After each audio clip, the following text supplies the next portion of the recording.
नमस्कार, स्वागत आपका बिहार समाचार में। बिहार वालों के लिए बड़ी घोषणाएं हो गई है। दूसरे राज्यों में बिहारियों की सुरक्षा के लिए सरकार ने बड़ा कदम उठा लिया है। साथ ही बिहार वालों के लिए बड़ी खबर है, बिहार के गरीबों मजदूरों के लिए सरकार ने कई ऐलान कर दिए। तो वहीं बिहार में शराबबंदी को लेकर बड़ी खबर है। तो वहीं शिक्षक नियोजन नियमावली जल्द ही शुरू होगी, सरकार की बड़ी घोषणा हो गई। साथ ही तेजस्वी यादव का भी भंडाफोड़ हो गया है कि तेजस्वी यादव किस तरह से झूठे वादे करके जनता को ठगने का काम करते हैं। तो आज की बिहार की बड़ी और गर्मागर्म खबरों पर बात करेंगे। इससे पहले आपसे एक छोटी सी अनुरोध है, कृपया वीडियो को एक प्यारा सा लाइक अवश्य कर दीजिएगा। आपका लाइक करना ही हमारी मेहनत का फल होता है। बिहार वाले जरा ध्यान दें, असहाय परिवार को मदद दे रही है बिहार सरकार। बिहार सरकार के द्वारा 20,000 रुपए तक उन्हें मदद दिया जा रहा है। देखिए, बिहार सरकार असहाय परिवार यानी जिसके परिवार के कमाऊ मुखिया की किसी आकस्मिक घटना में मृत्यु हो जाती है, तो उनके आश्रितों को आर्थिक मदद करने के उद्देश्य से मुख्यमंत्री परिवार लाभ योजना संचालित की गई है और जरूरतमंदों को आर्थिक सहायता प्रदान किया जा रहा है। इस योजना के तहत आश्रित परिवारों को बिहार सरकार 20,000 रुपए का आर्थिक मदद कर रही है और ये राशि सीधा डीबीटी के माध्यम से आश्रितों के खातों में भेज दिया जाता है। अगर किसी परिवार के कमाऊ मुखिया की अकस्मात मृत्यु हो जाती है, चाहे किसी दुर्घटना में हो या आपराधिक घटना में, और उस व्यक्ति का उम्र 18 से 60 वर्ष के बीच है, तो उनका आश्रित परिवार इस योजना का लाभ ले सकता है। इस योजना का लाभ लेने के लिए ऑनलाइन या ऑफलाइन किसी भी माध्यम से अप्लाई किया जा सकता है। ऑनलाइन अप्लाई करने के लिए serviceonline.bihar.gov.in पर जाना होगा और ऑफलाइन अप्लाई करने के लिए समाज कल्याण विभाग के कार्यालय जाना होगा, जहां से आपको फॉर्म भी मिल जाएगा। तेजस्वी यादव ने वादा किया था कि यदि हमारी सरकार बनेगी तो पहली कैबिनेट की पहली बैठक में हम यदि कोई सिग्नेचर करेंगे तो बिहार वालों को 10 लाख सरकारी नौकरी देने का करेंगे और साथ ही शिक्षक नियोजन प्रक्रिया शुरू कर दी जाएगी। लेकिन तेजस्वी यादव ने बिहार के युवाओं को सबसे बड़ा धोखा दे दिया और साथ ही बिहार के शिक्षा मंत्री जी ने शिक्षक नियोजन नियमावली पर 1 महीना पहले ही दस्तखत कर दिया। उसके बाद 2 बार बिहार में कैबिनेट की बैठक हो चुकी है, लेकिन अभी तक शिक्षक नियोजन नियमावली पर मोहर तक नहीं लगाया गया। यानी ये नीतीश और तेजस्वी यादव जी चाहते ही नहीं है कि बिहार में शिक्षकों की बहाली हो। शिक्षक अभ्यर्थी परेशान हो चुके हैं। युवकों ने नीतीश कुमार जी से कहा कि सर, हम लोगों की शादी नहीं हो रही है, अगुआ घूम कर चला जा रहा है, जल्दी ब्याह का इंतजाम करा दीजिए। शिक्षक अभ्यर्थियों ने कहा कि बहुत समय से इंतजार कर रहे हैं, 7वां चरण वाला बहाली जल्दी कराइए, नौकरी मिलेगा तभी ना ब्याह होगा, बेरोजगार से ब्याह करने के लिए कोई तैयार नहीं है। शिक्षक अभ्यर्थियों ने कहा कि अब तो लोग यहाँ तक कह रहे हैं कि पढ़ लिख कर क्या कर लिए, भेड़ बकरी चराओ, नौकरी नहीं मिलने से शिक्षक अभ्यर्थी काफी परेशान हो चुके हैं। अभ्यर्थी 2019 में ही शिक्षक भर्ती के लिए दक्षता परीक्षा को पास कर लिए। अब आलम यह है कि घर और समाज के लोग उन्हें ताना मारते हैं, कहते हैं कि तुम लोगों को इस सरकार में नौकरी नहीं मिलने वाली है, भेड़ बकरी चराओ, यही अच्छा होगा। शिक्षक अभ्यर्थियों ने नीतीश कुमार जी से कहा है कि नीतीश कुमार जी, तेजस्वी यादव ने तो हमें धोखा दे ही दिया है, हम बार बार आप ही की सरकार चुनते हैं, आप कृपया हमारी मदद करें, शिक्षक बहाली प्रक्रिया को जल्दी से शुरू करें। जनता के सबसे चहेते नेता तेजस्वी यादव, जिन पर जनता आंख मूंद कर भरोसा करती थी, और नतीजा ये रहा कि पिछले विधानसभा चुनाव में राजद सबसे बड़ी पार्टी बनकर उभरी। तेजस्वी यादव ने जनता से कई वादे किए थे। जनता समझ रही थी कि तेजस्वी यादव अपने वादों को पूरा करेंगे, वे धोखा देने का काम नहीं करेंगे। लेकिन दूसरों की तरह तेजस्वी यादव ने भी जनता को धोखा दे दिया और अभी भी तेजस्वी यादव बेशर्मी की सारी पराकाष्ठा पार कर रहे हैं। तेजस्वी यादव अभी भी कह रहे हैं कि हम जुमला पार्टी नहीं है, अपने वादों को हम पूरा करेंगे, हम वादों को पूरा करने वाले लोग हैं। तो तेजस्वी यादव जी, आप क्या क्या वादे किए हैं, आपको ये भी याद है क्या? तेजस्वी यादव ने देखिए जनता से क्या वादे किए थे। तेजस्वी यादव को बस अपना एक ही वादा याद है कि हम 10 लाख सरकारी नौकरी देने का वादा किए थे। लेकिन ये वादा भी आधा अधूरा याद है, क्योंकि तेजस्वी यादव बोले थे कि पहली कैबिनेट की पहली कलम से यदि हम कोई दस्तखत करेंगे तो 10 लाख सरकारी नौकरी देने का करेंगे। साथ ही तेजस्वी यादव बोले थे कि हम किसानों का कर्ज माफ कर देंगे। तेजस्वी यादव बोले थे कि संविदा प्रथा को खत्म कर सभी कर्मचारियों को अस्थायी किया जाएगा, नियोजित शिक्षकों को समान काम समान वेतन दिया जाएगा, सभी विभागों में निजीकरण को समाप्त कर दिया जाएगा, सरकारी नौकरियों में फॉर्म भरने के लिए बिहार के युवाओं को 1 रुपया भी नहीं देना होगा, परीक्षा केंद्र तक जाने की भाड़ा भी सरकार ही देगी, जीविका कैडरों को नियमित वेतनमान पर अस्थायी नौकरी के साथ समूहों के सदस्यों को ब्याज मुक्त ऋण दिया जाएगा, बेरोजगार युवाओं को जब तक हम नौकरी नहीं दे देंगे तब तक 1500 रुपये बेरोजगारी भत्ता दिया जाएगा, सरकारी नौकरियों में 85% पद बिहार के युवाओं के लिए आरक्षित किया जाएगा और बड़ा वादा ये भी है कि पलायन रोकने के लिए हम काम करेंगे। लेकिन तेजस्वी यादव जब से बिहार सरकार में आए हैं तब से बिहार में पलायन और भी बढ़ गया है, क्योंकि तेजस्वी यादव ने बिहार को बेरोजगारी की आग में झोंकने का काम किया। तेजस्वी यादव बोले थे कि जीविका दीदियों का हम मानदेय भी दोगुना कर देंगे। तो बताइए तेजस्वी यादव जी, आपका ये जुमला नहीं तो और क्या है? अब तो यहाँ तक कहा जा रहा है कि तेजस्वी यादव ने जिस तरह से जनता को धोखा दिया तो तेजस्वी यादव से बड़ा धोखेबाज बिहार की राजनीति में कोई दूसरा हुआ ही नहीं है। मुख्यमंत्री नीतीश कुमार जी ने बिहार के शिक्षकों के लिए बड़ा आदेश दे दिया है कि जो शिक्षक ये मान रहे हैं कि उनकी सरकारी नौकरी मिल गई है, अब उन्हें कोई नहीं हटा सकता है, वे चाहे पढ़ाए या ना पढ़ाए, तो वे गलत सोच रहे हैं। जो शिक्षक नहीं पढ़ाएंगे उन्हें नौकरी से निकाल दिया जाएगा और जो शिक्षक ठीक से पढ़ाएंगे उनका सरकार वेतन भी बढ़ाएगी। मुख्यमंत्री नीतीश कुमार जी ने यहां तक आदेश दिया है कि सरकारी स्कूलों में यदि बच्चों का अटेंडेंस भी कम हुआ तो इसके लिए भी शिक्षक जिम्मेदार होंगे, उनकी सैलरी काटी जाएगी। शिक्षा विभाग के मुताबिक सरकारी स्कूलों के प्रधानाध्यापक और शिक्षकों को हर हाल में बच्चों के अटेंडेंस पर नजर रखनी होगी। अगर स्कूलों में बच्चों की उपस्थिति 60% से कम हुई तो कार्रवाई की जाएगी और साथ ही इन लोगों का वेतन भी काटा जा सकता है। अब सरकार ने शिक्षकों पर नजर रखने की जिम्मेदारी जीविका दीदियों को दे दी है। जीविका दीदियां बिहार के सरकारी स्कूलों में जाकर देखेगी कि कहां के शिक्षक फांकी मार रहे हैं और कहां के शिक्षक ठीक से पढ़ा रहे हैं। यदि कोई भी शिक्षक पढ़ाने में कंजूसी करेंगे तो जीविका दीदी यदि एक कॉल कर दिए ना तो उस शिक्षक को नौकरी से भी हटाया जा सकता है। मुख्यमंत्री नीतीश कुमार जी ने साफ कर दिया है कि लापरवाह शिक्षकों को अब किसी भी कीमत पर बर्दाश्त नहीं किया जाएगा। मुख्यमंत्री नीतीश कुमार जी ने जीविका दीदियों को फुल पावर दे दिया है। अगर किसी स्कूल में पढ़ाई नहीं हो रही है तो मोबाइल से इसकी सूचना सीधे जिलाधिकारी को देने को कहा है।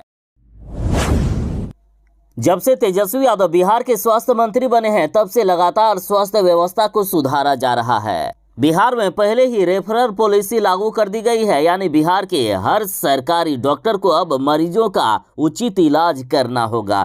साथ ही बड़ी खबर है कि ड्यूटी से गायब रहने वाले डॉक्टरों की अब जीपीएस से नजर रखी जाएगी। फिलहाल इसकी शुरुआत बिहार के 12 जिलों में हुई है, बाकी सभी जिलों में इसकी शुरुआत करने की तैयारी है। देखिए 12 जिलों में डॉक्टर और स्वास्थ्य कर्मी रेगुलर ड्यूटी पर है या नहीं, इसकी निगरानी जीपीएस द्वारा रखा जाएगा। सुबह से लेकर रात तक जिन डॉक्टरों की ड्यूटी एक निर्धारित वार्ड में लगा है वह कितने समय तक अस्पताल आते हैं और कितने बजे जाते हैं और कितने बजे अस्पताल में रहते हैं, इसकी सारी जानकारी विभाग को होगी। और इसके लिए विभाग ने एक ऐप भी तैयार कर लिया है। डॉक्टर को सेल्फी लेकर ऐप पर अपलोड करना होगा टाइम के साथ कि वे इतने बजे अस्पताल आए हैं और जीपीएस द्वारा जांच की जाएगी कि क्या ये बात सही है या गलत। कई डॉक्टर अपना अस्पताल छोड़कर अपनी निजी क्लिनिक चलाते हैं। अधिकतर शिकायतें आती है कि मरीज जब जाते हैं अस्पताल में तो डॉक्टर ही नहीं मिलते हैं। खुद तेजस्वी यादव जब आधी रात को जांच में कई अस्पतालों में गए हैं तो अधिकांश डॉक्टर ड्यूटी से गायब ही मिले। इसलिए तेजस्वी यादव ने इसकी शुरुआत की है। फिलहाल ये शुरुआत पूर्वी चंपारण, पश्चिमी चंपारण, दरभंगा, गोपालगंज, मुजफ्फरपुर, पटना, समस्तीपुर, सारण, शिवहर, सीतामढ़ी, सिवान, वैशाली आदि जिलों में इसे पहले लागू किया गया है। बाकी बिहार के सभी जिलों में लागू करने की तैयारी है सरकार की। एक तरफ जहां बिहार के मजदूरों को दूसरे राज्यों में मारा जा रहा है, मजदूर डर कर भाग रहे हैं, तो इसी बीच सरकार ने बड़ा आदेश जारी किया है कि बिहार के बाहर काम करने वाले लोगों को अब कई तरह की सुविधाएं मिलेगी। देखिए, बिहार के बाहर दूसरे प्रदेशों में रोजगार के लिए गए बिहार के लोगों को सभी सरकारी सुविधाएं मिल पाएगी। खास करके केंद्र सरकार की योजनाओं का उन्हें पूरा लाभ मिलेगा। इसके लिए दूसरे राज्यों में संकल्प योजना के अंतर्गत बिहार राज्य के प्रवासी मजदूरों के लिए माइग्रेशन कम रजिस्ट्रेशन सेंटर की स्थापना की गई है और कहा जा रहा है कि ये सेंटर अप्रैल से काम करने लगेंगे। तो आखिर क्या क्या सुविधाएं मिलेगी, देखिए, जैसे कि गैस, राशन कार्ड व बिजली कनेक्शन की सुविधा। मजदूरों को दूसरे राज्यों में किसी भी तरह का पहचान पत्र बनाने में सहायता मिलेगी। अगर काम के बदले मानदेय कम मिल रहा हो तो उस पर भी निगरानी रखी जाएगी। साथ ही परिवार से बातचीत या किसी भी आपदा में जरूरी सुविधा मुहैया कराएगी सरकार। अगर कोई मजदूर किसी राज्य में फंस गया हो तो उसे उसके घर तक पहुंचाने में ये सेंटर सहयोग करेगा। ऐसी स्थिति में मजदूर को अपना पैसा नहीं लगेगा, सारा खर्चा सरकार के द्वारा किया जाएगा। और साथ ही दूसरे राज्यों में बिहार के मजदूरों की पूरी सुरक्षा हो, इसकी भी निगरानी की जा सकेगी।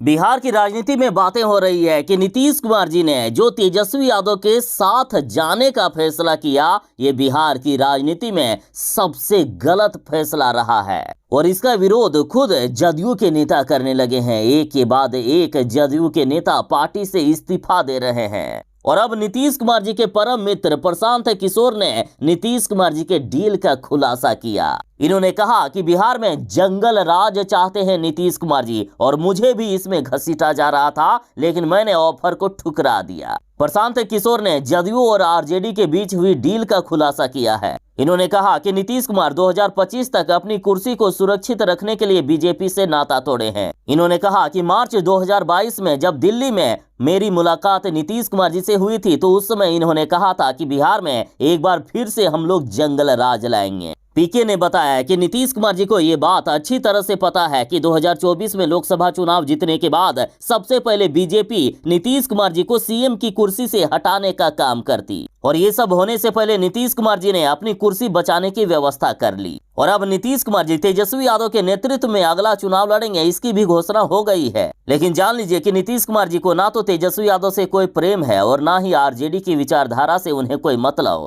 वे चाहते हैं कि तेजस्वी यादव सत्ता में आए और बिहार में एक बार फिर से जंगल राज आ जाए। यदि बिहार में बीजेपी की बढ़िया सरकार बन जाती तो इससे नीतीश कुमार की ही बदनामी होती, लेकिन यदि लालू और तेजस्वी का राज आ जाएगा तो बिहार में जंगल राज फिर से लौट आएगा। फिर लोग कहेंगे कि तेजस्वी यादव से अच्छा तो नीतीश कुमार जी ही थे और फिर बाद में नीतीश कुमार जी फिर से सत्ता में वापस लौट आएंगे। तो ये नीतीश कुमार जी की एक सोची समझी चाल है। बिहार में आए दिन जहरीली शराब से लोगों की मौत होती रही है। नीतीश कुमार जी ने साफ कह दिया था कि जिनकी मौत जहरीली शराब से हुई है उनको सरकार एक पैसा भी मुआवजा नहीं देगी। नीतीश कुमार जी बोले थे कि पियोगे तो मरोगे ही, इसमें सरकार आपको नहीं बचा सकती है। तो वही नीतीश कुमार जी अब फिर से पलटी मार दिए हैं। अब नीतीश कुमार जी ने कहा है कि परिवार को मुआवजा देने के लिए सर्वदलीय बैठक बुलाएंगे। मुख्यमंत्री नीतीश कुमार जी ने विधान परिषद में कहा है कि शराबबंदी कोई मेरा अकेला फैसला नहीं है, ये किसी पार्टी की चीज नहीं है। अगर सब लोग मिलकर कहिएगा कि जहरीली शराब से जिनकी मौत हुई है उनके परिजनों को मुआवजा मिलना चाहिए तो हम सर्वदलीय बैठक करा देंगे। सर्वदलीय बैठक में निर्णय लेना होगा, तो यदि सभी दलों की सहमति होगी तो जरूर ही मुआवजा दिया जाएगा पीड़ित परिवारों को। जो बिहार में सरकारी नौकरी की तलाश कर रहे हैं उनके लिए बड़ी खबर है। बीपीएससी ने सिविल जज के 155 पदों पर बम्पर वैकेंसी निकाली है और इसके लिए आवेदन प्रक्रिया शुरू हो गई है। उम्मीदवार 27 मार्च 2023 तक अप्लाई कर सकते हैं और इन पदों पर आवेदन करने के लिए अभ्यर्थियों को शैक्षणिक योग्यता के तौर पर बार काउंसिल ऑफ इंडिया से मान्यता प्राप्त संस्थान से LLB की डिग्री हासिल होना अनिवार्य है। एज लिमिट की बात करें तो सामान्य वर्ग के उम्मीदवारों की आयु 22 से 35 वर्ष के बीच होनी चाहिए, जबकि आरक्षित वर्ग वालों को छूट भी मिलेगा। और इस पर ज्यादा जानकारी के लिए bpsc.bih.nic.in पर जाएं। नीतीश कुमार के परम मित्र प्रशांत किशोर ने नीतीश राज का खुलासा किया। कहा कि लुटेरे बन गई है नीतीश सरकार के तमाम अफसर, स्थिति तो लालू राज के जंगल राज से भी बदतर हो गई है। इन्होंने कहा कि लोग लालू राज की कंपेयर मौजूदा सरकार से करते हैं तो पाते हैं कि स्थिति पहले से भी ज्यादा भयावह हो चुकी है। अंतर बस इतना है कि लालू राज में अपराधी का बोलबाला था, अब उनकी जगह नीतीश सरकार के अफसरों ने ले ली है। अब नीतीश कुमार के अफसर ही लुटेरे बन गए हैं। इन्होंने कहा कि बिहार के सारे सरकारी विभागों में भ्रष्टाचार कायम है। इंदिरा आवास, जिसे पीएम आवास भी कहा जाता है, इसमें से गरीबों को आवास लेने के लिए 20 से 25 हजार रुपए तक घूस देना पड़ता है। इंदिरा आवास योजना और अन्य योजना पूरी तरह से भ्रष्टाचार का केंद्र बन गया है। प्रशांत किशोर बोले कि बिहार के हर जिले में अनाज माफिया पैदा हो गए हैं। प्रशांत किशोर बोले कि प्रधानमंत्री गरीब कल्याण अन्न योजना के तहत 5 किलो अनाज मिलना चाहिए, लेकिन बिहार के किसी भी गरीब को 5 किलो अनाज नहीं मिलता है, उन्हें 4 या 4.5 किलो ही अनाज दिया जाता है। प्रशांत किशोर ने कहा है कि नहीं दूर होगी बिहार की बदहाली। लालू और नीतीश कुमार ने मिलकर वर्षों से बिहार वालों को सिर्फ और सिर्फ ठगने का काम किया है, फिर भी लोगों की आंखें नहीं खुल रही है, फिर भी लोग इन्हीं लोगों को वोट दे रहे हैं, तो कहां से बिहार की बदहाली दूर होगी। अपना काम बनता भाड़ में जाए जनता, ये कोई कहावत नहीं है बल्कि सच्चाई है। देखिए, ये नेता लोग कब किसको गालियां देने लगे और कब किसकी थाली लेकर आरती उतारने लगे, कोई गारंटी नहीं है। जब नीतीश कुमार जी एनडीए में थे, उस समय खुद प्रधानमंत्री नरेंद्र मोदी जी ने सीएम नीतीश कुमार जी की तारीफ करते हुए इनको असली समाजवादी नेता बताया था। और अब जाकर वही बीजेपी के नेता कह रहे हैं कि कैंडल लेकर ढूंढ लीजिए, राजनीति में सीएम नीतीश जैसा धोखेबाज, ढोंगी और पलटी मार नेता नहीं मिलेगा। बीजेपी ने कहा है कि नीतीश कुमार जब शरद यादव, जॉर्ज फर्नांडिस, दिग्विजय सिंह व अन्य बड़े समाजवादियों के नहीं हुए तो ये सजायाफ्ता लालू प्रसाद यादव के बेटे के क्या होंगे। और ये बातें बीजेपी नेता सम्राट चौधरी ने कही है। तो वहीं केंद्रीय मंत्री गिरिराज सिंह ने कहा है कि नीतीश कुमार ने तो गिरगिट को भी फेल कर दिया है। साथ ही बीजेपी ने कहा है कि नीतीश कुमार की बोली गुंडों जैसी है, अब मुख्यमंत्री को जेल भेजा जाए। तो वहीं केंद्रीय मंत्री नित्यानंद राय ने कहा है कि पहले तो पलटू राम थे, अब भटकू राम बन गए हैं नीतीश कुमार। इन्होंने नीतीश कुमार को भटकू राम, कुर्सी लोलूप, भ्रष्टाचारी से समझौता करने वाला भटकू और जनता से धोखा देने वाला नाम दिया है। होली पर बिहार में बड़ा कांड हो गया है। गया में सैन्य अभ्यास के दौरान गांव में गिरा तोप का गोला और एक ही परिवार के 3 लोगों की जान चली गई। देखिए, बिहार के गया में एक बड़ी घटना हो गई। होली के रंग में डूबे गया के गुलरबेद गांव में अचानक एक घर में सैन्य अभ्यास का एक तोप का गोला गिर गया। और ये कोई नई घटना नहीं है, आए दिन गांव के अगल बगल में मौत का गोला गिरते ही रहता है। वहीं मृतक की परिजन मंजू देवी ने पूरी घटना की जानकारी देते हुए बताया कि परिवार के सभी सदस्य घर के आंगन में बैठे थे। मैं होली के मौके पर पुआ पूरी बना रही थी, तभी अचानक से तोप का गोला आकर आंगन में गिरा। पूरा घर धुएं से भर गया। मैं चिल्लाकर बाहर निकली। मेरे ननद और नंदोई की इस हादसे में मौत हो गई। दोनों होली मनाने आए थे। इस घटना में उसकी बेटी, दामाद समेत 3 लोगों की मौत हुई है। वहीं 3 लोगों की स्थिति गंभीर बनी हुई है, जिसमें से एक की स्थिति काफी चिंताजनक है।